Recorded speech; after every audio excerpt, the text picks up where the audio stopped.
All right. Hello, everybody, and welcome to Ellechat.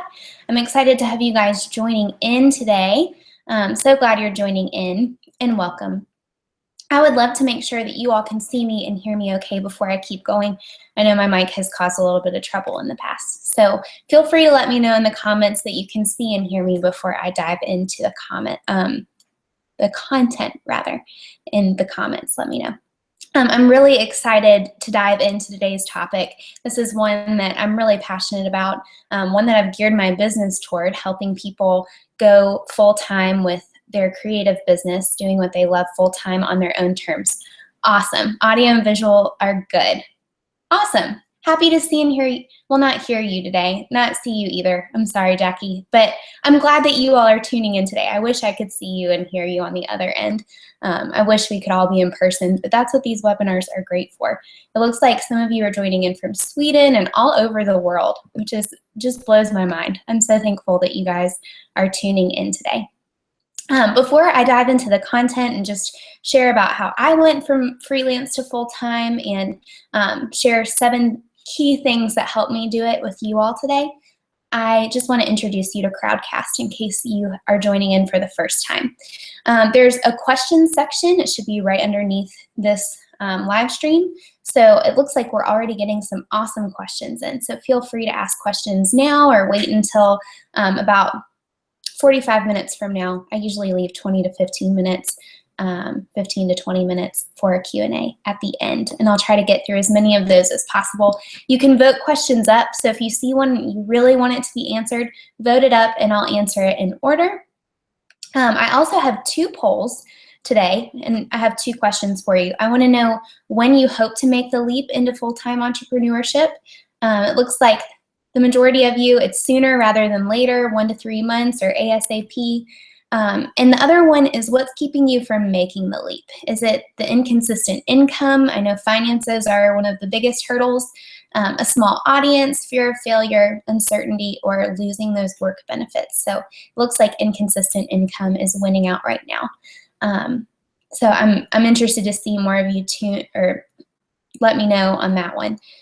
Also, comment section, feel free to leave comments as we go. And I also just created a quick little worksheet. So if you want to look at it or print it off really quick and follow along and take notes, or during the replay later, that's fine too. But I wanted to make that available to you. But yeah, so that should be it. And we are good to go. All right, so I don't know about you all, but people tend to either really understand what I do if they're a part of the industry, or if I'm trying to tell someone new that I'm a graphic designer and I'm a business coach and all the things involved in my business, I usually get some really confused glances and people don't necessarily understand what I do or take me seriously. And I don't know if you can relate to that. But then when I get around other people in the industry, whether it's people I bring on Elchats or people I'm Skyping with who are in the creative field, they really get what I do, and it's kind of like a fresh breath of air. So that's what I hope these Elchats are for you each Thursday. This is a place where you can come and this community understands what you do, whether it's photography, event planning, blogging, health and nutrition. And it seems like we're all working toward a common goal of having a successful business. And so that's what these Elchats are for every week. I love to share transparently with you about things that have worked for me, tried and true, actionable strategies. And then in the areas where I feel like I'm not so much of an expert, I usually love to bring other experts in and do a little Q&A with them and give you time to ask questions with them too. So if you're new to Ellechat, that's what this is. It's just a weekly webinar to talk about how to grow your successful business, a place where people aren't necessarily confused by what you do, but excited about what you do and really understand. So today, we're going to be talking about how to take your business full-time.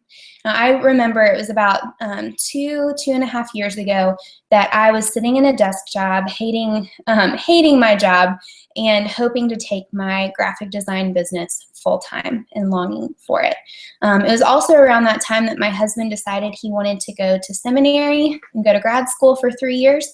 And it was right when I had started taking on side projects and things started to go really well for my side business. And looking back, I was probably crazy, but I decided that probably at the riskiest time when I was going to be the sole source of income for our family of 2, I decided to make the leap to full-time. Looking back, I probably should have spent more time really maybe take on a part-time job and then work on the side. I don't think that I was necessarily, looking back in hindsight, planned like I should have, but I learned a lot, and it ended up working out really well based on these 7 strategies that I'm going to share with you in just a moment. But for the past 2.5 years, I've not only been able to support my husband and I during this season, but I've also been able to help or to pay for school for him, and then also set aside money for the future and save. So it's been a really big blessing, but I really encourage you to approach this strategically. It's a really big decision, but if I can do it, you can do it. It just takes a little bit of strategy and approaching it creatively, and all of you guys are creative, so you can do it too. So just a few little disclaimers before we get started. This doesn't happen overnight, although it might look to some like, if you look at other people, it might look like their businesses took off right away and were super successful. Usually it doesn't happen overnight. There's also no one-size-fits-all formula. Everybody's journey looks a little bit different depending on your circumstances. My journey may have looked different if we had already had kids. The risk would have been greater. It would have looked different if my husband was working full-time and I wanted to make the leap. That might have made it a little bit easier. So the circumstances are going to vary for everybody, and it's going to look a little bit different depending on your circumstances.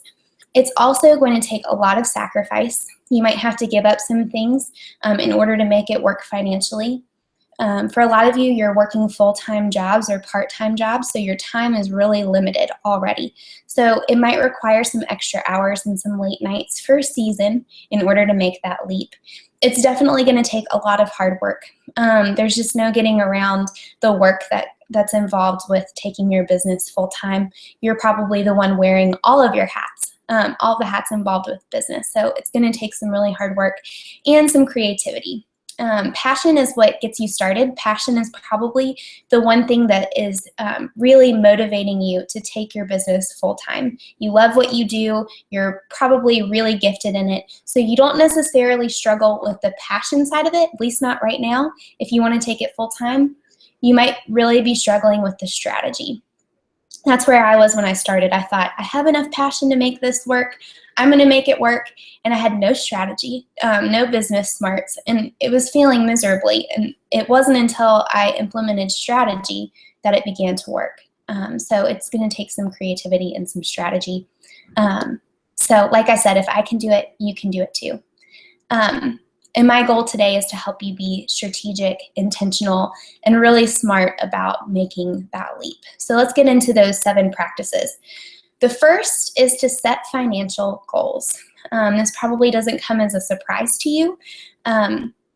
Finances are probably the biggest hang up for people in taking their business full-time. It looks like in the polls, I'm scrolling down to see again, about 50% or more of you are not making the leap because you have an inconsistent income right now from your business.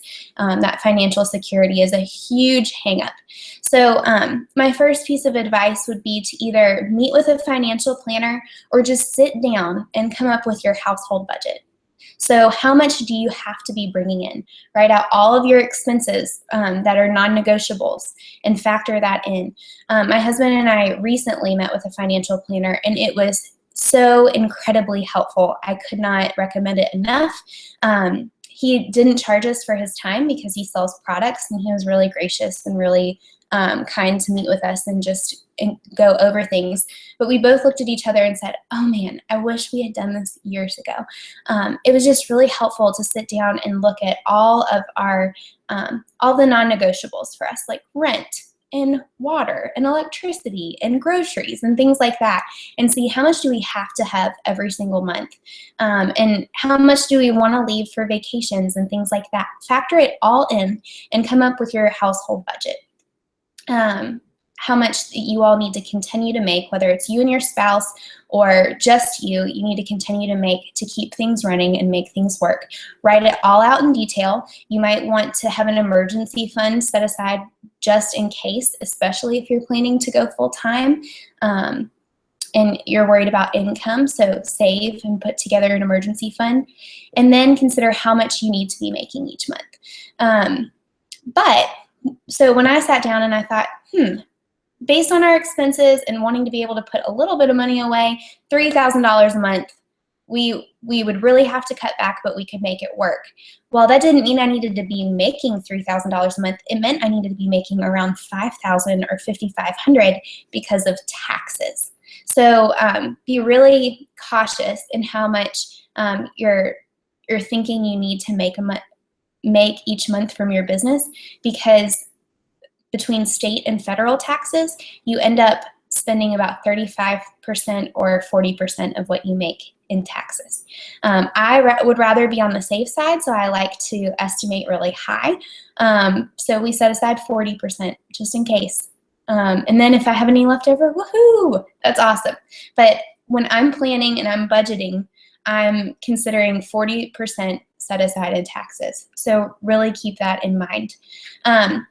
You also want to factor in business expenses. If you are creating products, especially if you're creating products, there's probably some overhead. So you need to factor that in, because whatever those business expenses are, although they might be tax write-offs, you're still having to pay for them. So consider that. If you have to pay for Adobe Creative Cloud every month, if you have to pay for MailChimp every month, think about all of those expenses, factor them in to consider how much you need to be bringing in from your business on a consistent basis.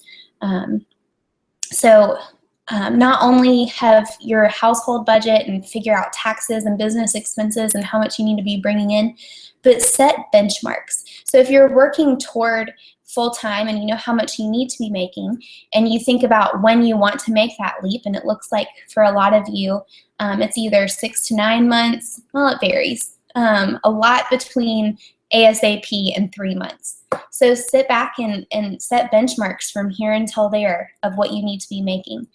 For some of you, you might not make the leap. Your goal to make the leap might just be reaching that certain amount of money where you can take it full time. And we'll go into that more in just a second. But set benchmarks and set action steps to help you reach those benchmarks. So for me, it was I needed to book this number of clients because I'm charging this much and I need to make this much money. So I need to book this many clients, and then I'll be able to go full time if I can continue to book clients out. I know I'm going to get the income. So whatever it might look like for your business, like I said, it's going to look a little bit different, but start with the finances. Don't overlook it.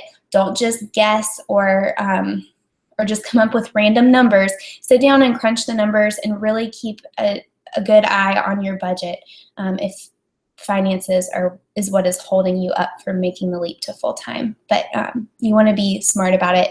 You don't want to get in too deep and then be worried about money. Money is probably, it's one of the biggest things to think about. But when you have a business, it's key. You're in business to make money. So consider how much money you need to be bringing in. All right, so that was number 1. Number 2, and it kind of goes along with that, is to cut back on your expenses. So like I said, financial stress is one of the greatest pressures of working for yourself full time. So try to make it as easy on yourself as possible by cutting back on expenses. Now this one isn't easy to hear. I don't think any of us love thinking about cutting back on our phone plan and going to maybe not an iPhone, dare I say it. We cut back on our phone plan. You might commit to eating more meals at home. We ate a lot of ramen the first year because it was cheap, and that's just what we had to do because I really, really wanted to work for myself full time. You might get rid of cable for a time because probably with all of the extra hours that you're working anyway, you might not be able to watch cable, so it might not be that big of a loss. You might even, and dare I say it, move back in with your parents if you're single and you're trying to take your business full time. For my husband and I, we lived in we still live in a studio apartment, so it isn't big. But we lived in a mother-in-law suite a couple's house that were in our church. So that's how we were able to make it work for a while. So cut back on your expenses where you can. If you have kids, this might be a little bit more difficult. If you're single, this might be pretty easy. But think about all the areas where you can scale back just to make it easier on yourself, and knowing that it's for a time. And it could be really great motivation to just kick it into high gear, just to be able to take fun trips once in a while and do that kind of stuff. But I know it's not necessarily what you want to hear, but if you really want to make it work, think about the areas where you can cut back. Might not look as glamorous on Instagram, but cutting back is important. And maybe going along with this, I think a lot of people are underpricing themselves. And so you might need to raise your prices in order to go full-time too. I was not charging enough for my design services, and increasing my prices. I thought that I wouldn't get as many customers. I got more customers, more clients, and that really helped me go full-time. So consider that. Are you underpricing yourself? That might not be the case for everybody, but it might be the case for you. So think about your prices. So it might not necessarily be cutting back on expenses, but it might be raising your prices. So financially, set your budget, decrease your expenses, and possibly raise your prices. Third principle, grow your audience first. It's going to be a lot easier to make the leap if you already have the audience there. So if you already have hundreds, if not thousands of people who are interested in your business and will potentially book your services or buy your products. I think a lot of people approach it backwards, where, like I did when I first started. I had a product, I was trying to sell a planner. I was so excited about that planner, but I had no audience other than my friends and family and maybe a few blog followers. And it was so hard to sell that planner. Then once I started focusing on bringing in an audience, I committed to blogging every day. Blogging really, really helped me grow my audience. It took about 6 months for it to take off. But then I had an audience of people, and I could gear my products and services around my audience by listening to them. A lot of times your audience will ask you for things to create. For instance, I was never planning on having the Adobe Illustrator course that I offer, but I saw a need among my audience. I had some people asking for it, and it sold out within 15 minutes because my audience wanted it, and there was already an audience there. And so I was not expecting that. I was stunned, and I was never expecting to offer an e-course, let alone on Adobe Illustrator. So it's kind of like a safety net. If you already focus on building your audience while you aren't full-time, while you're part-time, or you're doing it on the nights and weekends, consider how you might grow your audience. Here's a couple ways to do it. Like I said, blogging. Blogging is free, but it definitely takes up your time. However, it can really help you grow fast if you're focusing on the value that you're bringing to your audience. So blogging is a way to do that. Your newsletter and your email list is huge. It's a way to gather followers and gather really loyal followers too. If they are willing to give you their email address and sign up for your mailing list, they're probably your most loyal followers. Podcasts and webinars like this, get on and talk to your audience, build an audience that way. But no matter what outlet you're trying to find, whether you're using social media to bring people in, or you're focusing on podcasts or webinars or blogging, focus on value. I think that's been the key thing that I've taken away from these past 2.5 years of having Ellen Company. So focus on value and think about why people should follow along with you. I think this comes back to, and you can do this a bunch of ways. It doesn't necessarily have to be sharing transparently on your blog about XYZ. It could be by being really, really good at what you do that people want to follow along with you. It could be that you've taken a different approach from everyone else, and that's why people are following along with you. Or it could be that you're educating your audience and people are learning a lot from you, and that's why they want to follow along with you. But there has to be some hook there that they're cheering you on and they really want you to succeed, and they love following along with you. And usually it's not by you focusing on you. It's either being really good at what you do, being really different, or helping people. So think about how you can do that, and how you can benefit your audience and get them really interested in what you're doing.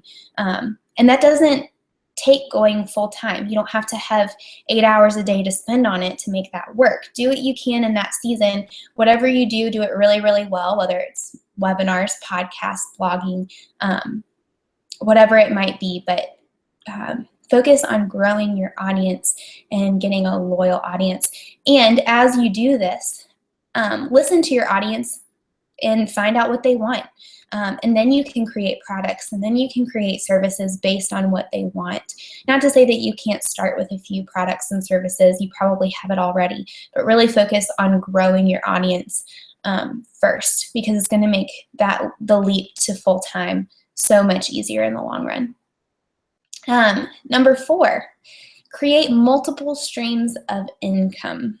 Like I said, finances can be the toughest part, so lessen the risk and don't put all of your eggs in one basket, and think about multiple ways that you might be able to bring in an income, whether it's through your services, whether it's through online products, whether it's through subscription services. My library allowed me to go full-time because I was having recurring income from the library through a subscription service. So because I have e-courses and I have design work and I have the library and I also do coaching services now, I'm lessening the risk so that if I don't get a design client, I'm not up the creek when it comes to paying myself and paying the bills. I still have that other income to fall back on. It also makes things a little less boring because I'm able to design for the library and to do design work.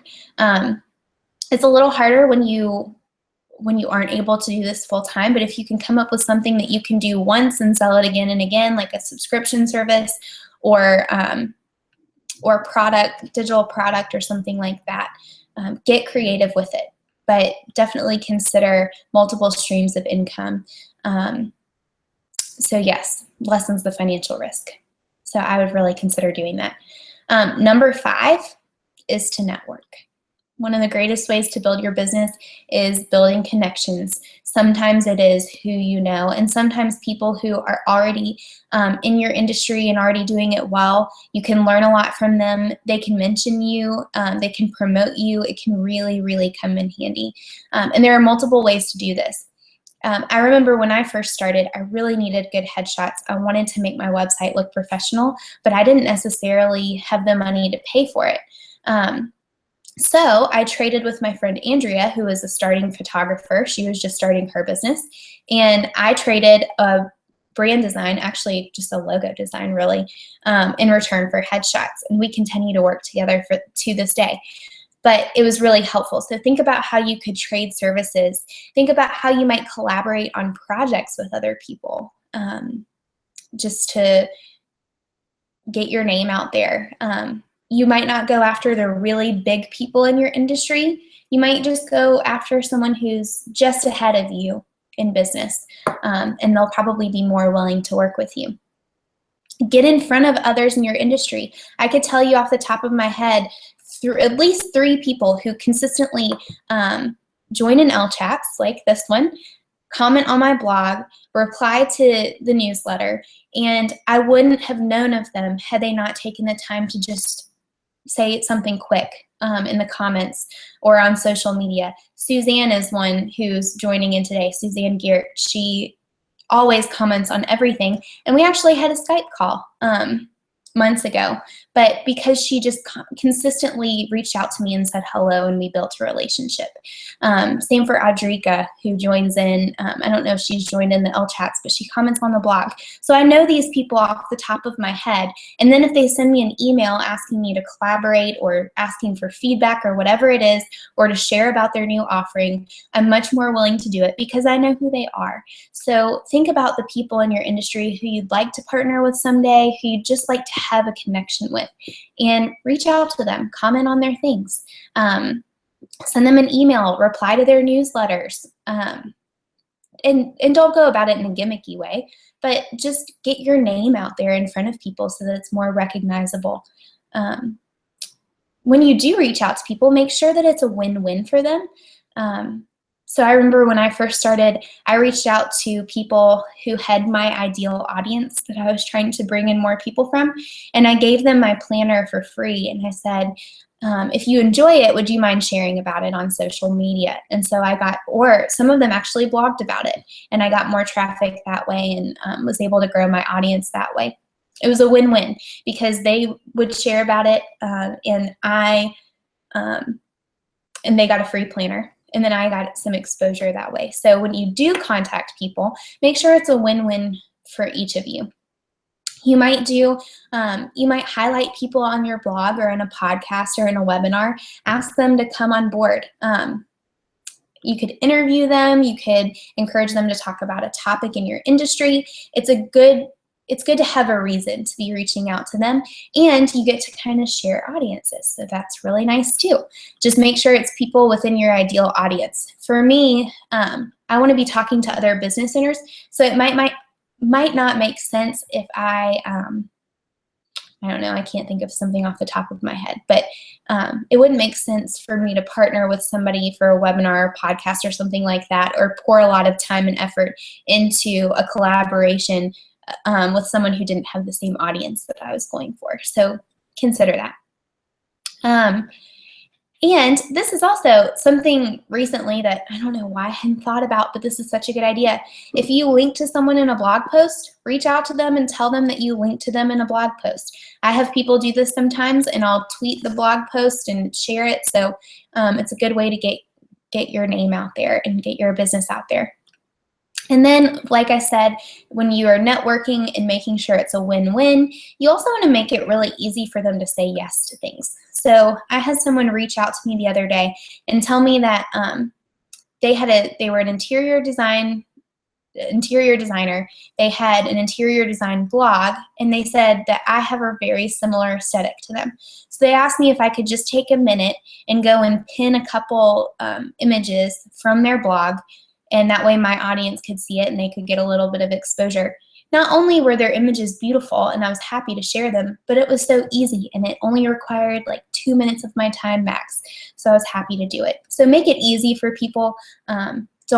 Maybe don't ask a lot of them right off the get-go, but make it easy for them to say yes. So I'm gonna recap the top 5. Set financial goals, cut back on expenses, grow your audience first, create multiple streams of income, network, and number 6 is to get very strategic. So like I said, when I first started, I had a lot of passion, but I didn't have a lot of strategy. And it's really important that you're strategic and smart about the decisions that you're making, especially when you're trying to take your business full time. So consider ways that you can kill 2 birds with 1 stone. You have only so many hours in a day, especially if you have a family, a full-time job. You're probably working at nights and on the weekends. So think about killing 2 birds with 1 stone. If it's quicker for you to jump on and record a podcast than it would be for you to sit down and write a blog post, do that. If you're hosting, like for me with webinars, one thing that I need to start doing is just blogging these webinars and the content from it, because I can repurpose that content, and people who don't know about Ellechat might be turned on to coming on to Ellechat. So just think about how you can repurpose things so that you aren't constantly coming up with new content all the time when you don't have the time.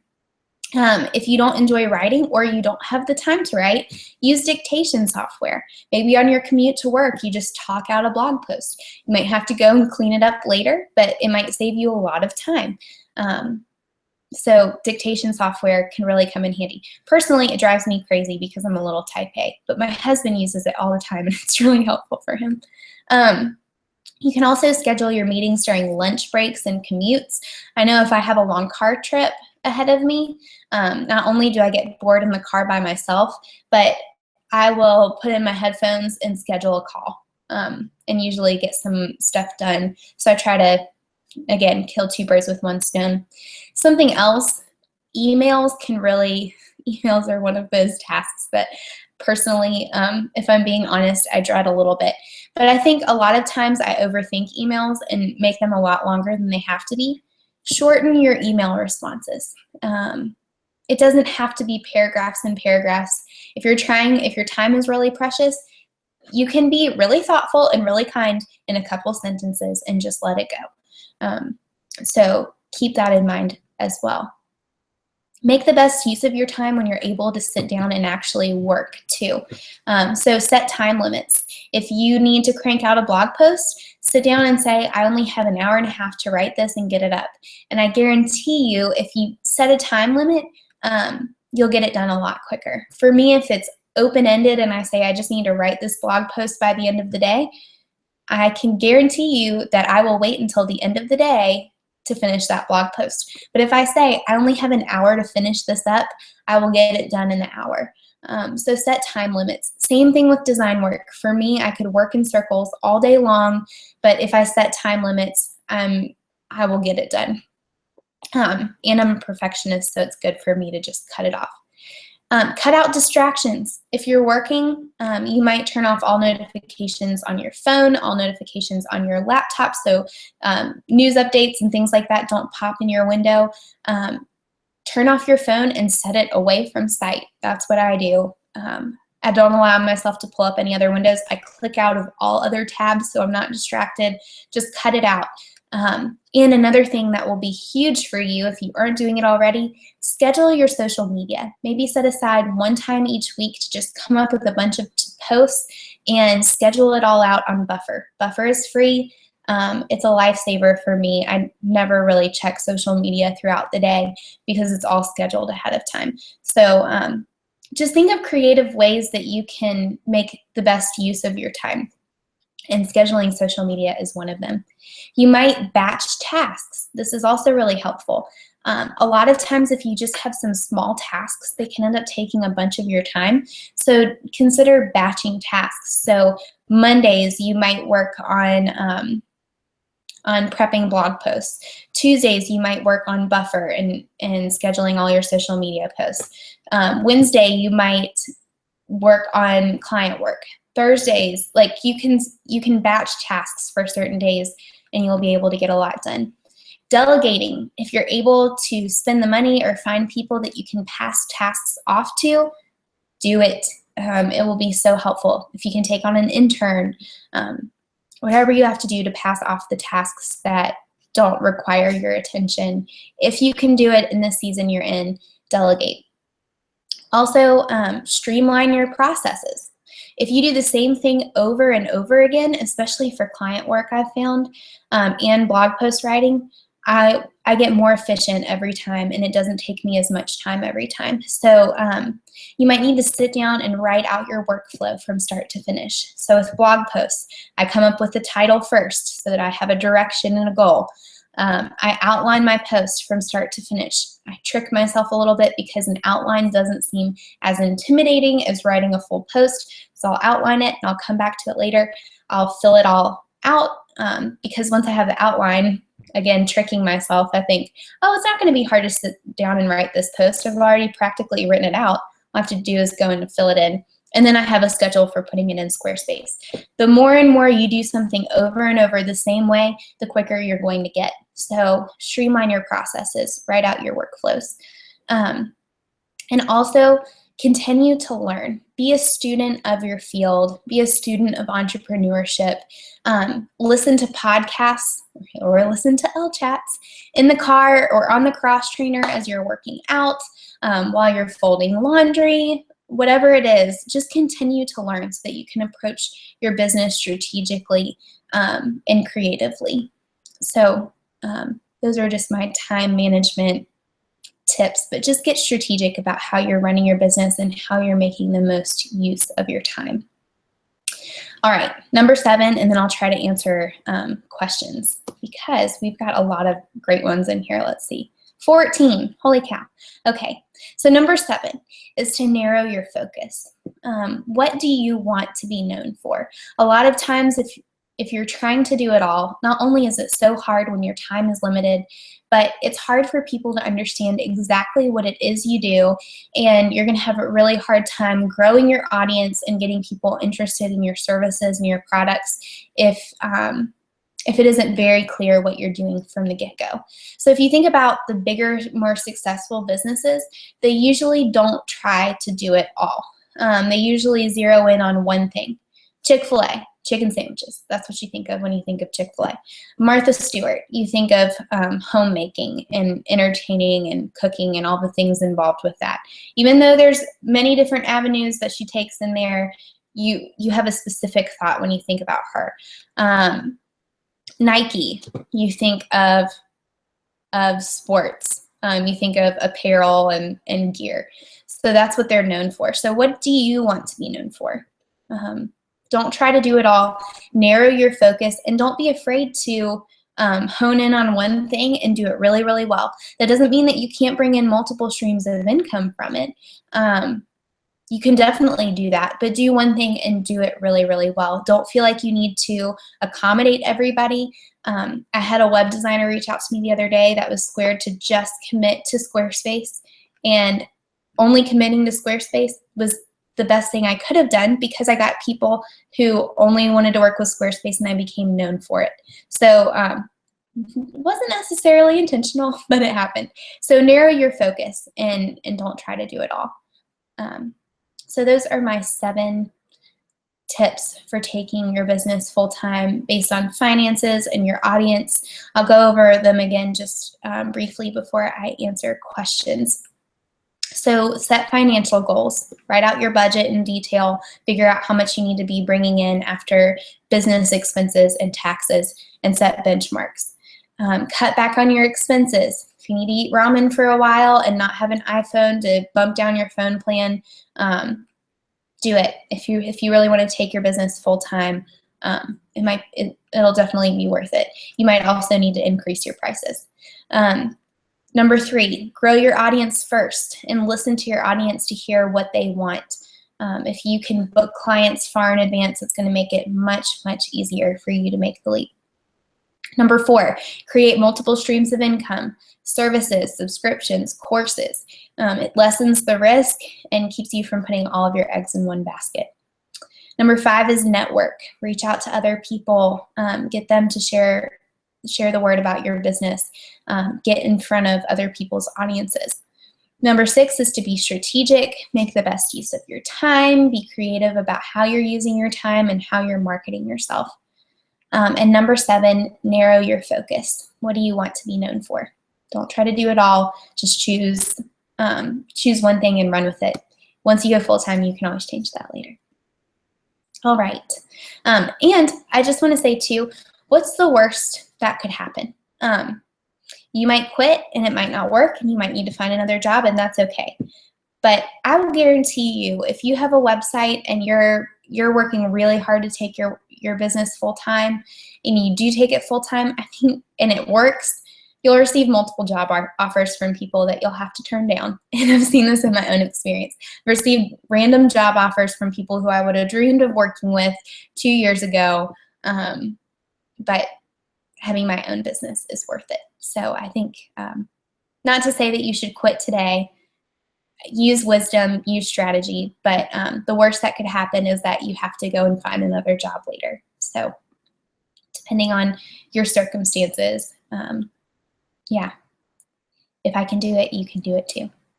All right, hope that was helpful, you all. All right. Ooh, says, is it buffering for you all? Hopefully you can see me, Danita. I'm sorry about that. All right, so we have 15 questions. Hopefully I can get to most of them.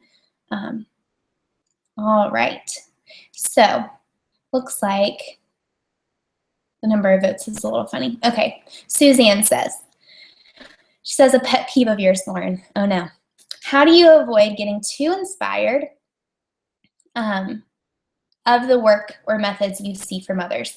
It can be hard when you're feeling that you either have nothing to offer or that you copy the work or method of others. I wouldn't say it's necessarily a pet peeve, and if it is, it's only because I think people underestimate what they're capable of and their creativity.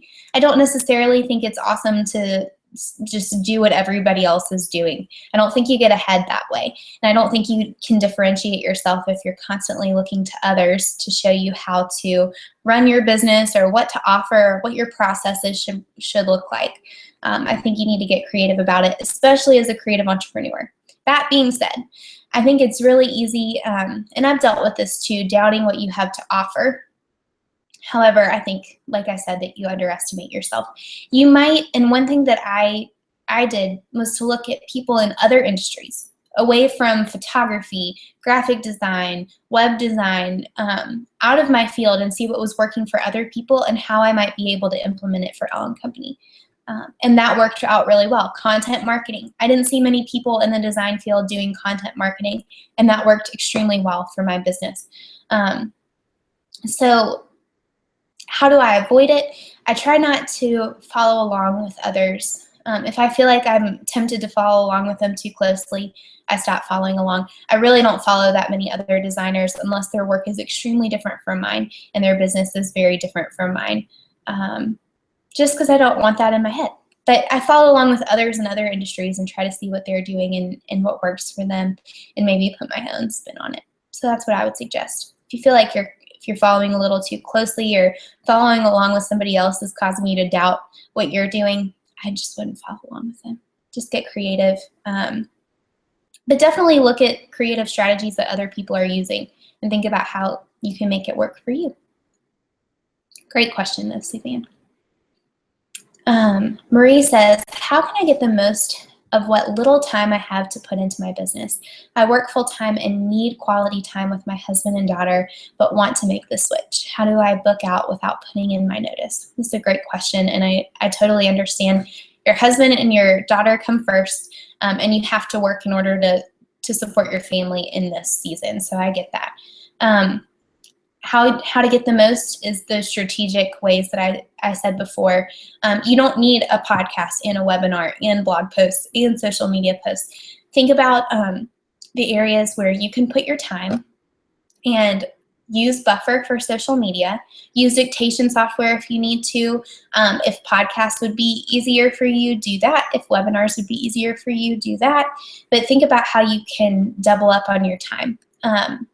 Like I said, if you need to listen to a podcast on your way to work, or meet with people on Skype during your lunch break, it might require some extra hours at this stage, and maybe some late nights, but you can get really strategic about the time that you have and how you're using it. Cut back on distractions, and you might need to charge more if you're doing service-based work. You might need to charge more to account for that too.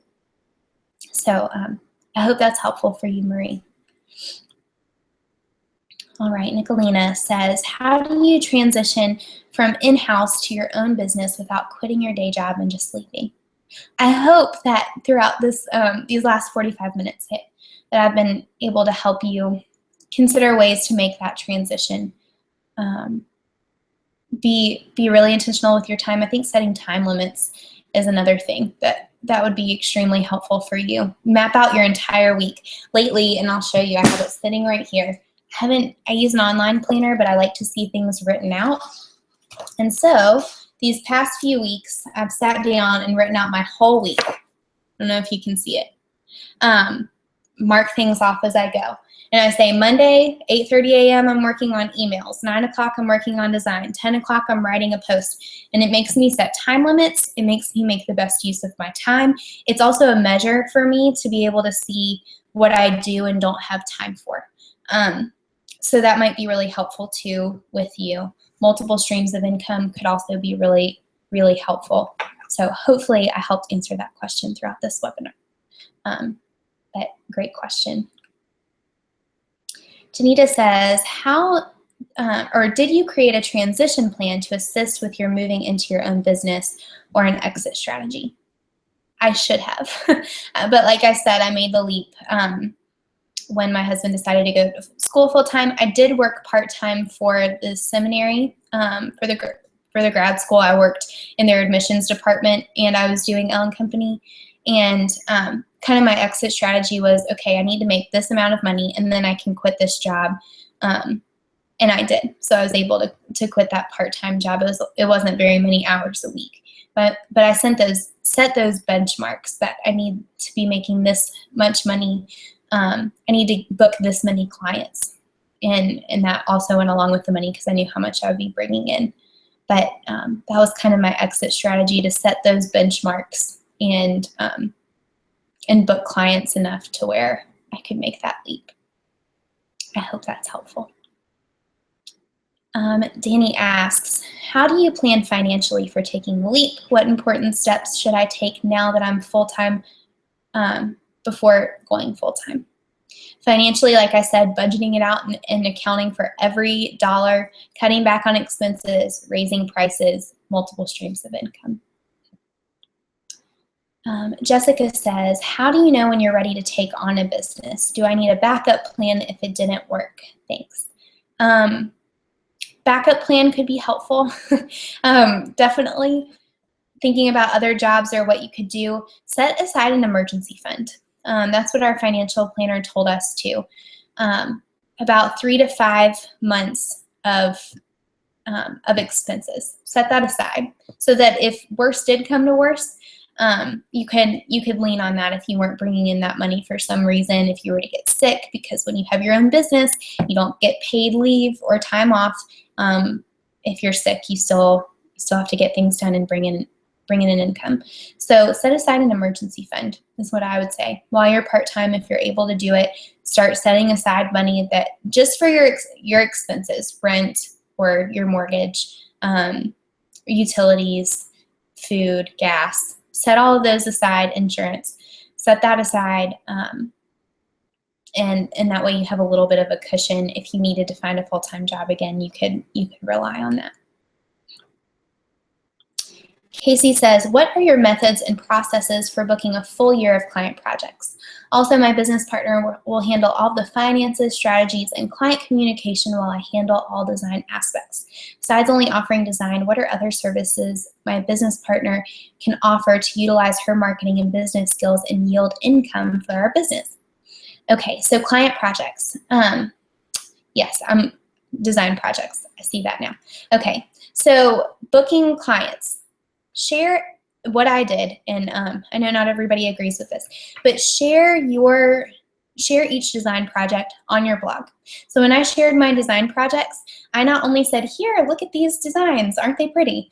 I went in and I said, here's where we started, this was the problem, this is why they wanted to redesign, and walked them through step by step every part of my process to show all that went into it, all the intention, to kind of show my expertise on the topic, and I went by step and just explained every single part of it. Every time I did that, I got at least 5 to 10 inquiries of people, and I posted my prices too, so people knew how much I was charging. But I got 5 to 10 inquiries every time, and I was able to book really, really fast. So share your processes and focus on growing your audience and having growing an audience of potential clients and customers through blogging, and really blogging was so helpful and still is helpful. Other services that you could offer, and something that I've considered offering lately too, I do coaching services and consultations, but people might not want ongoing coaching, especially for designers, and based on the kind of design you do, you could do a design audit. So you could charge people hourly for going on their website or looking at their brand and giving them feedback on how they could improve it. They could turn into clients later. But that's something that you could do that could bring in other income. You might have a subscription-based service. There are a lot of different things that you could do. But yeah, share your process in and out on social media, on your blog, in your newsletter. And I think you'd be surprised by how many people come your way. You might also reach out to other designers who are doing really well and ask them to refer them to you. Referrals are huge, and if people send me, feel free to send me your work and your prices. I have a referral list. Anybody else watching? I have a referral list, so if somebody comes to me and wants a Squarespace website only, and I don't offer just that service, I have one design package, I'll refer them out. I'll look at my list. I should make a chart of it. that's a good idea. I'll have my assistant do that. And see who might be a good fit, and I'll recommend. So work on referrals. Reach out to people and ask if they'll refer people to you. Great question, Casey. Gregoria, I think is how I say it. She says, with everything going on in life during the day, it's hard to find time to work on client work in the evening. My design projects always take longer than expected. I feel ya. How can I improve in time management or in being more efficient with design projects? Like I said, workflow is huge, and just coming up with a system. So for me, I sketch. I come up with an inspiration board. I sketch. I then take the 3 strongest concepts into Illustrator, come up with a system, and then set time limits on it. I know sometimes that's easier said than done, but usually if I set a time limit, I'm much more willing to just let it go and revise it later.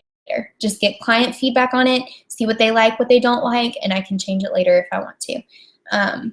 But yeah, also account for that time. So if you think it's going to take you 2 hours and you know it always takes you longer, set aside 3 hours to make it work and try to beat the clock. So give yourself a little leeway to write out your days, like I just said. That's been really helpful.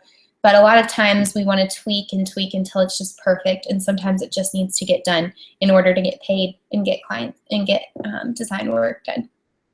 But great question. I totally understand, by the way.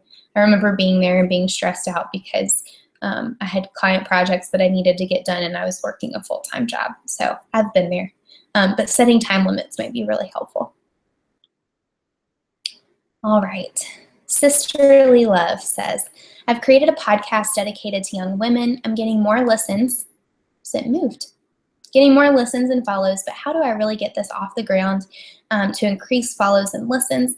I also want to incorporate my love of music and songwriting into the show and eventually let it lead to speaking opportunities. What would be some ways to go about that?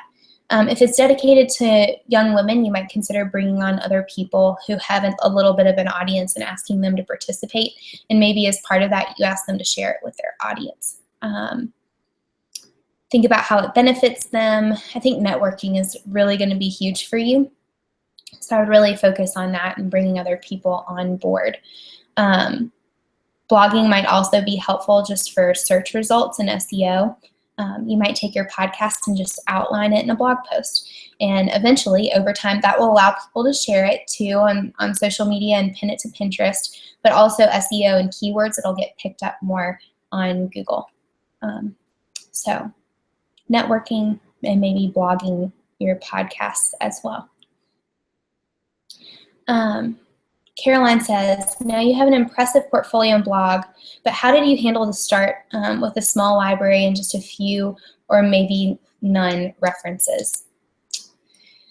Networking was huge. Blogging was huge. I just can't tell people how much blogging changed my business for the better. I blogged 5 days a week for a while. It was a lot of work, but growing my audience, once I had an audience there, it was so easy to book my projects and sell my or book services and sell e-courses and things like that. When I started the library, the online library, that's just grown over time. It was pretty small at first, and it's grown over time. But blogging, I shared my posts. I focused on really, really good content, or tried to at least, and I reached out to other people and tried to network, and that was huge for me as well. Guest post on other sites with the same audience. Just get your name in front of people and reach out to people. Great question, Caroline. Caroline also says, how much time do you usually spend on writing a blog post? Sometimes it depends on what kind of blog post. Used to be about 3 hours, maybe even 4. Lately, it's about 2. I've gotten more efficient with it, and with outlining it, taking a break, coming back. I've gotten more efficient, but 1.5 to 3 hours would be a safe guess. It does take a lot of time. Some people are able to crank them out a lot easier. I'm not able to. Yeah, so I hope that answers your question. 1 to 3. Used to be probably 3 to 4. Caroline also says, do you work with people from all over the world? In that case, are there some laws or something else you have to consider when selling abroad? I'm only selling digital material like files and websites. I do. I work with people all over the world. I have UK, I have the West Coast, East Coast. I've had all over, which is really cool. I would check with your lawyer based on, or try to get some legal insight. And actually, I'm glad that I brought this up, because the next Ellechat, I'm bringing on a lawyer and talking about legally protecting your online business through contracts, LLCs, sole proprietorship, privacy policy, all that really fun stuff that I get questions about a lot. So next week, I might even go and grab the link and put it in the comments, or if somebody else wants to. It's on the Ellechat page. So come back for that and ask her that. I'd be really interested to see what she says. I'm not the expert on that stuff. I know specifically for my business how to approach it, but I've talked to my lawyer depending on that.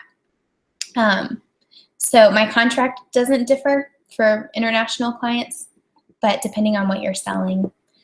Tune in next week and be sure to drop that question in there, Caroline, because I'd be interested to see what Jackie says next week. Great question. Cassie says, how did you go about determining what your prices should be? Did you learn from others in the field, or was it more trial and error? More trial and error. I tried to see what other people were charging. I also tried to factor in that I had a graphic design degree and background, my number of years of experience, my number of clients, and I started out probably too low and ended up working way too many hours and probably getting paid like $2 an hour by the end of it. So it's kind of trial and error. But once you do set a price, and I learned this from the photography industry, they say every 5 clients you should raise your prices. By how much? I don't know what to tell you. But they say every 5 clients you should raise your prices. For me, I was booking so quickly that I raised my prices to kind of guard against more bookings, which was a good problem to have, but it was more trial and error. I learned that when I was pricing myself too low, people didn't appreciate my services, and I wanted to work with people who really valued design, so I knew I needed to raise my prices to get the clients who took me seriously and didn't try to tell me how to design things. So I hope that's helpful. I also sat down and figured out how much I wanted to make per hour. I have a blog post on this, how to price yourself. I'll try to drop that in the comments as well. But I sat down and said, how many hours is this project going to take me? And how much do I want to be making per hour? And I generously estimated how much time each step of the process would take me, because it always tends to take me longer than I anticipate. And then I multiplied those hours by my hourly rate, and that was my flat rate that I charged, and how I came up with a quote. I charge hourly occasionally if it's repeat clients that I've had before and I'm just doing like a flyer design or something like that. But for everything else, I sat down and figured out how many hours and how much I wanted to make hourly. Let's see. I'll answer one more. Sorry that I can't get to all of it, but we've answered quite a few today. And feel free, I'll try to come back in and answer some of these questions later, or send me an email too if you really want to know. hello@ellencompanydesign.com. Rose says, do you have tips on how you can market your service, especially when you don't have a substantial email list? And how to build that list or following from zilch, zero, nada. I'm an artist and writer with my first book coming out soon and a lonely blog. I remember what that was like. I would highly recommend, this is another link that I need to share, Brian from Video Fruit, Brian Harris. He's actually, I've been working with him. He's been my coach lately for growing my list, because email marketing and course validation, I'm not an expert in, so I needed his help. He did an awesome podcast with Pat Flynn for the Smart Passive Income podcast. So it's with Brian Harris. I don't know what number it is. I'll have to find it. He has some awesome advice for growing your email list from 0 followers, 0 subscribers to 10,000 subscribers. And he has some really practical, actionable insights for how to do that. So I would highly recommend that, Rose. I'll try to go, and in the next few minutes after this webinar, I'll hunt down that podcast, and I would highly recommend listening to it. It's so helpful. And for all the rest of you who are interested in building your list and gaining a following, I'll link to that in there. All right, guys. It's been an hour. It flew by. I hope that you were able to take something away that you can implement to help you take your business full time. I'm here. I'm rooting for you. You can do it. Just be smart and strategic about it. Plan, set aside that emergency fund, and really think through all the things. Thank you for adding a link in there, Marie. I appreciate it. But yes, feel free to reach out to me too. I love hearing from you all. Thank you for tuning in. Like I said, next week, and Marie put the link in the comments. If you follow that link, you can sign up for next week's Ellechat, and it is on legally protecting your online business, and it's going to be awesome. If you can't tune in and you have some questions, leave them in the question section. We'll try to get to them and leave time for a Q&A at the end. Something to note, though, is that because Jackie works full-time, we're doing the webinar at 7 p.m. Eastern Standard Time instead of 3 p.m. Eastern Standard Time. But the replay will be available for those of you who can't tune in live. You all are very welcome. I'm so glad that you joined in today. Best wishes, and I hope to see you in another Ellechat soon. See you later.